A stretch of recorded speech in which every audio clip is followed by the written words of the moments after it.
पुढे आयोजक चंदाताई केदारी, बाळासाहेब झोरे संघाचे मुख्य भानुदास पानसरेजी, भाऊ आखाडे, किसनराव नांगरे, आनंददार रोकडे, ॲडव्होकेट राजेंद्र नांगरे, विशाल शेळके, महादेव मरगळे, दत्ता गोरे, इतर सर्व उपस्थित मान्यवर आणि सर्वात महत्त्वाचं या महाराष्ट्रामध्ये ओबीसीच्या अधिकारांची स्वाभिमानाची या लढाईची ज्योत पेटवणारे माझे दोन सहकारी प्राध्यापक लक्ष्मण हाके, आमचे जालनावरनं आलेले नवनाथजी वाघमारे आणि आम्हाला ऐकायला 11 वाजल्यापासून तुम्ही सर्व उपस्थित असलेले सर्व ओबीसी बद्दल प्रेम असलेले ओबीसी लोकप्रतिनिधी, ओबीसी बांधव, सर्वप्रथम दिलगिरी व्यक्त करतो. थोडासा वेळ झाला कारण की हे जे आता सगळं जे चाललंय महाराष्ट्रामध्ये स्थानिक स्वराज्याच्या निवडणुका, आपल्याला कुठेतरी काहीतरी मिळलं की लगेच प्रस्थापितांच्या पोटात मळमळ होती. 6 मेला आम्ही या आपल्या या बाठिया कमिशनने या प्रस्थापित नेत्यांच्या सांगण्यावरनं या बाठिया कमिशनच्या अध्यक्षाने आपल्या तब्बल 33,800 जागा कमी केल्या होत्या. आता तुम्ही म्हणताल या जागा कशा होत्या, कुठल्या जागा कमी केल्या? आता ते तुम्हाला मी सांगतो. खऱ्या अर्थानं आपल्या एससी एसटीला संविधानामध्ये सांगितलंय नोकरीमध्ये आरक्षण द्या, सरकारी ऍडमिशन मध्ये शिक्षणात आरक्षण द्या आणि घटना कलम 243D आणि टी याच्यामध्ये डॉक्टर बाबासाहेबांनी आपल्या महामानवांनी ज्यांनी खरं आपल्याला जगायचे आधार दिले ते फक्त एससी एसटी बांधवांना नाही तर ओबीसींना पण दिले. 300 कलम आपल्याला टाकलं त्यांनी. 15/4 16/4 ने आपल्याला शिक्षणाच्या नोकरीच्या संधी दिल्या. त्या आपल्या बापांनी त्याच वेळेस त्यांना वाटलं होतं हे प्रस्थापित तुम्हाला राजकारणामध्ये उभं राहून देणार नाही, तुम्हाला ग्रामपंचायत सदस्य सरपंच होऊन देणार नाही, तुम्हाला पंचायत समितीचा सभापती झेडपीचा अध्यक्ष होऊन देणार नाही, तुम्हाला आमदार खासदार होऊन नाही देणार. त्यामुळं त्यांनी तेव्हाच यांचे सगळे ओळखले होते बाळाच्या पाय पाळण्यात आणि त्यांनी आपल्याला आरक्षणाची तरतूद केली. तेव्हा कुठंतरी आमचा एससी एसटी बांधव आज हक्काच्या जागेवर, आरक्षित जागेवर आमदार होऊन, खासदार होऊन तो विधानसभेत जातो, लोकसभेत जातो. राहिला विषय ओबीसीचा. ओबीसीला राजकीय आरक्षण आपल्याला कधी मिळलं?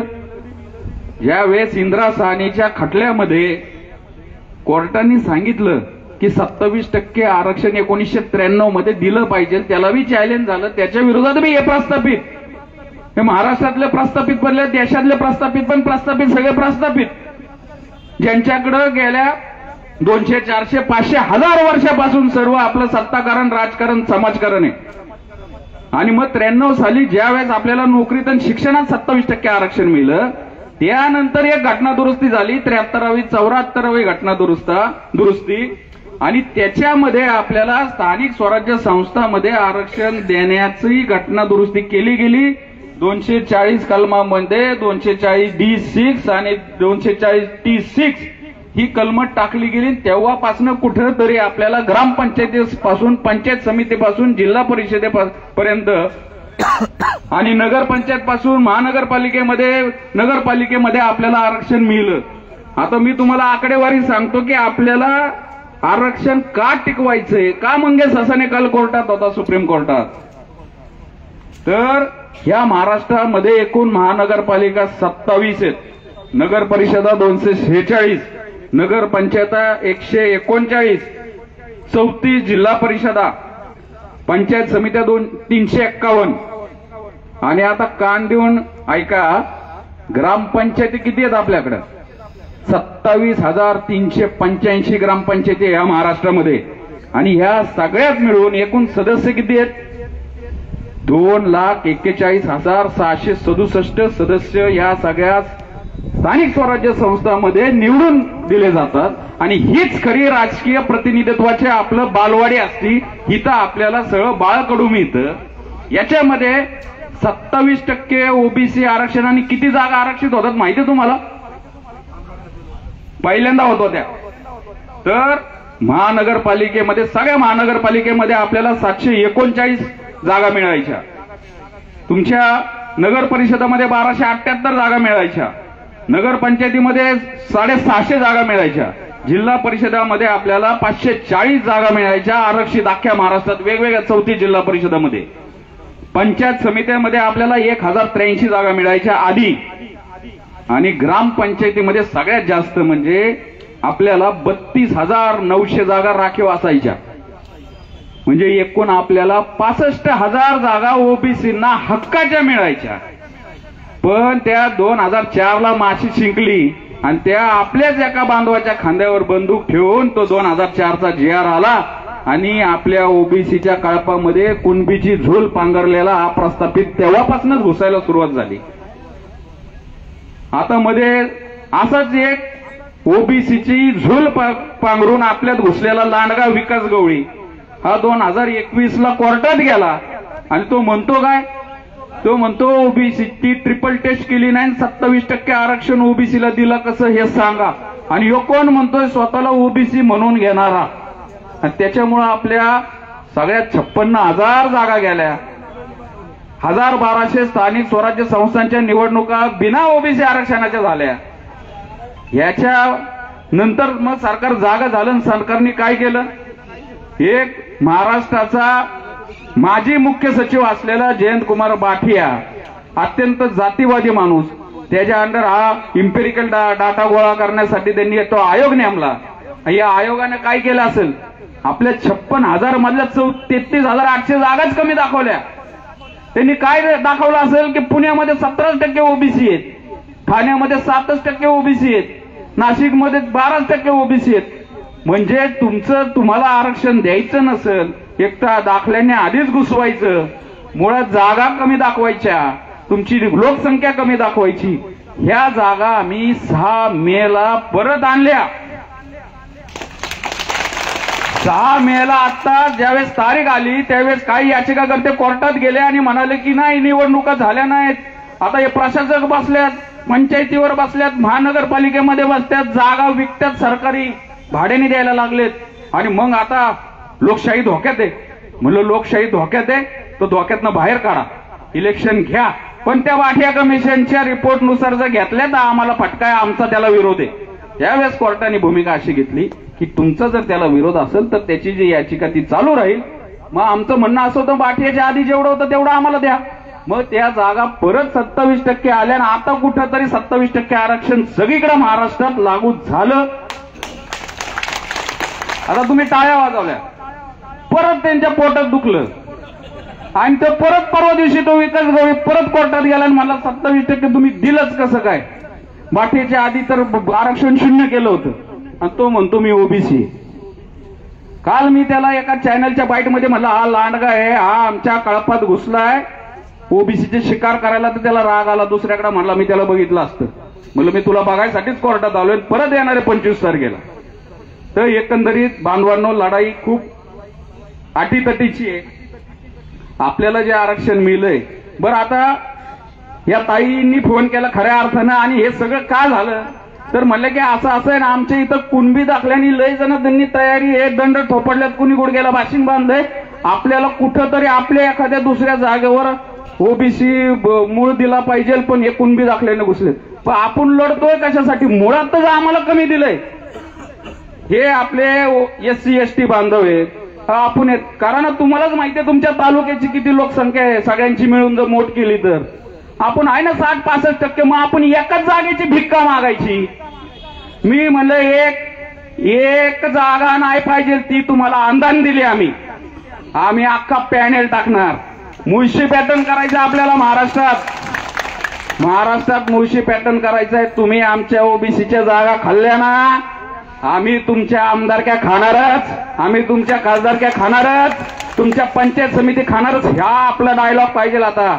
आणि ही लढाई फक्त आता मी खरंच सांगतो, तुम्ही सगळे मान्यवर आहात, इच्छुक आहात. आता कोणतरी बोललं की आम्हाला आमच्या जागा नाही, आता इथनं माघार नाही, आपला पॅनेलच झाला पाहिजे. ओबीसी बहुजन सत्ता संपादन हा पॅनेल झाला पाहिजे. कारण की ह्या मुळशी पॅटर्नला अख्खा महाराष्ट्राचं लक्ष आहे. तुम्ही जर इथनं वनवाज पेटवला ना तुमच्याकडे बघून अख्ख्या महाराष्ट्रामध्ये आव्हानवा पेटेल. आम्ही फक्त तुमच्यासाठी, तुम्ही सांगा आम्हाला कधी यायचंय प्रचाराला, पण आता एका जागेची भीक कोणी मागितली नाही पाहिजे. आपल्या हक्काचं आम्हाला म्हणायचं, जर आले हा मेळावा बघून आले, अरे बाबा तुम्ही आता तर आम्हाला धक्का दिला, आम्हाला एक जागा नाही पाहिजे, आम्हाला 5-6 जागा द्या, आमच्या लोकसंख्येच्या प्रमाणात जागा द्या, तर आम्ही थांबतो. नाही तर आमचा पॅनेल येईल. 62% जागा, 62% आम्हाला जागा द्या, तर आम्ही थांबतो. नाहीतर आमचा पॅनेल, आमचं जे काय होईल ते होईल. आता काही जण, काही नेते म्हणतील, पवार साहेब म्हणलेत की मूळ ओबीसीवर, मूळ ओबीसीलाच तिकीट देणार आणि सर्वांनी आता काळजी घ्यावी. याच पवार साहेबांना माझा विचारणं आहे, पवार साहेब, तुमच्या पक्षांनी आमच्या पुणे महानगरपालिकेमध्ये महापौर पदाचं पद ओबीसी साठी राखीव होतं. तिथं बनावट ओबीसी, प्रशांत जगताप तुम्हाला माहिती असेल, आता जिल्हाध्यक्ष याचा शहराध्यक्ष, तो ओबीसीचा कुणबीचा दाखला काढून एक जागा आमची खाल्ली, तुमच्या दत्ता धनकवडेने खाल्ली. भाजपचं मुरली मोळा आता पुण्याचा खासदार आहे, त्याच्या विरोधात ते आमचे नंदकुमार गोसावी आपलेच एक भटक्या विमुक्त समाजातले, त्यांची अजून कुणबी दाखल्याविरुद्धची केस चालू आहे. ह्यांचं काय करणार तुम्ही? यांचं काय करणार जे घुसलेत? आणि ज्या आता स्थानिक स्वराज्य संस्थांच्या निवडणुका लागलेल्या नाहीयेत आणि तिथं कुणबी दाखला घेऊन ओबीसीत घुसलेले, त्यांना राजीनामा द्यायला लावणार आहे का नाही? उगीच आम्हाला भुलवायचं नाही. तुम्हाला कळलंय आता ओबीसीची मोड बांधली जाती, एका जागेसाठी लढायचं नाही. आणि या संदर्भामध्ये आता त्या अजितदादांनी काय भूमिका घेतली, अजितदादा गटाचे जे पदाधिकारी आहेत त्यांनी विचारावं ना तुमची काय भूमिका आहे. शिवसेना उद्धव ठाकरे गटाचे आता एक साहेब म्हणले की बाळासाहेबांनी दिला न्याय, बाळासाहेब बघत नव्हते. पण ज्या वेळेस तो 2 सप्टेंबरचा GR येत होता त्यावेळेस ह्या सगळ्या पक्षाध्यक्षांनी का भूमिका घेतली नाही? एकमेव वंचित बहुजन आघाडीचे डॉक्टर बाळासाहेब आंबेडकर यांनी उघड भूमिका घेतली याला. आणि ओबीसीचा खऱ्या अर्थानं मसिया स्वतःची कॅबिनेट मिनिस्ट्री दावाला लावली. स्वतः या GRच्या विरोधात एक कॅबिनेट मिनिस्टर छगनरावजी भुजबळ साहेब शासन निर्णयाच्या विरोधात कोर्टात गेले. असे नेते पाहिजे, यांना आपण नेते म्हणलं पाहिजे. तर बांधवांनो, उशीर झालाय, तुमच्या याची मी दाद देतो. खऱ्या अर्थानं बऱ्याच जणांना बोलायचंय, पण आता मागं हटू नका. यांनी रणशिंग फुकलेलं आहे, त्यांनी यांची राजकीय पद, राजकीय कारकीर्द पणाला लावलेली आहे. मग पानसरे साहेब असतील, चंदाताई असतील, आमचे हल्लाट असतील, सगळ्यांनी जोरे असतील, तर यांना तुमची साथ दिली पाहिजे. आपण कधी आपल्याला, आपण म्हणा ना आम्हाला आमदार व्हायचे, जर हा पॅनेलचा प्रयोग जर सक्सेस झाला तर महाराष्ट्रामध्ये मुळशी पॅटर्न गाजेल आणि इथं बसलेल्यांच्या एक चेहरा असा आमदारकीचा चेहरा पुढे असणार आहे. जर हा पॅनेल आणला तर मग आपल्याला यांच्यातल्या कोणाला तरी आमदार म्हणून पाहिजे का नाही? का त्या आमदाराचा राईट हँड व्हायचं, आमदाराच्या जवळचा व्हायचं? बास झाला. आता सत्ता संपादन बहुजन ओबीसीचं झालं पाहिजे. SC STचा आमदार ओबीसीचा आमदार दिसला पाहिजे. आणि तो कसा दिसेल तर तुमच्या सर्वांची साथ पाहिजे आणि तुमची सर्वांची हिंमत पण पाहिजे. हा मेळावा झाला नाही, ओबीसीची जागा आम्ही ओबीसीला देऊ असं कोणी सांगत असं तर नाही म्हणायचं. आता सगळं विषय पुढे गेलेला आहे. आम्ही आमचा पॅनेल टाकणार आहे. 62% जागा देत असताल तर ठीक, नाहीतर आम्ही थांबत नसतो. यामुळं बांधवांनो, सत्ते वाचून सकळ कळा झाल्या अवकळा. का सत्ता पाहिजे? तुमच्या जिल्हा बँका तुमच्याकडे येतात, तुमच्या ग्रामपंचायतीचा फंड येतो, तुमच्या जिल्हा परिषदेच्या शाळा येतात. पाहिजे तसा निधी घेऊन एकदा सत्ता आली की अर्थकारण वाढतं ना, अर्थकारण आल्यानंतर आपण आपल्याला न्याय देतो. त्याच्यामुळं स्थानिक स्वराज्य संस्था राजकीय प्रतिनिधित्वाचा बाळकडू देणारी आहे, त्याच्यामध्ये आपण लढलं पाहिजे. मी सर्वांना परत धन्यवाद देतो आणि आम्हाला कधीही बोलवा, आम्ही हजर आहोत. पण आता हा बांध सुटलेला आहे, हा परत गेला नाही पाहिजे. एवढंच बोलतो. धन्यवाद. जय भीम, जय संविधान, जय ओबीसी. धन्यवाद ऍडव्होकेट साहेब, आपण अतिशय मोलाचं मार्गदर्शन केलं, आभारी आहे. यानंतर रिपाई नेते माननीय शैलेंद्र चव्हाण साहेब हे आपल्याला मार्गदर्शन